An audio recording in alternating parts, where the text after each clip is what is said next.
Okay, in this video tutorial, I'm going to show you how to use QuickTime Player that's built in on MacBook to make a screencast. So here I am. I am going to go up to my Spotlight and I'm going to type in QuickTime. This is my way of reaching for QuickTime. Maybe you have another way of reaching for it.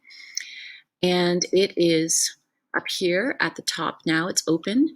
I'm going to go to File, New Screen Recording. Okay, and in my version, I'm going to see a record down here and an options button.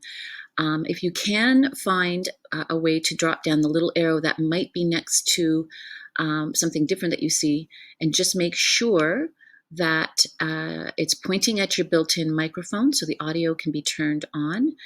You can also select some other things as you see there. I'm going to do show most clicks, and I'm going to press record and it is going to start recording.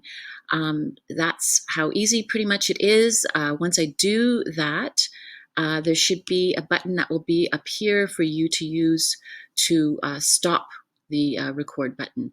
And then it'll immediately pop open in front of you and you can review it and then save it, give it a name, and put it in a folder somewhere on your local machine. I'm going to give this a try, but I'm already screencasting, so I don't know if it's going to do it both ways.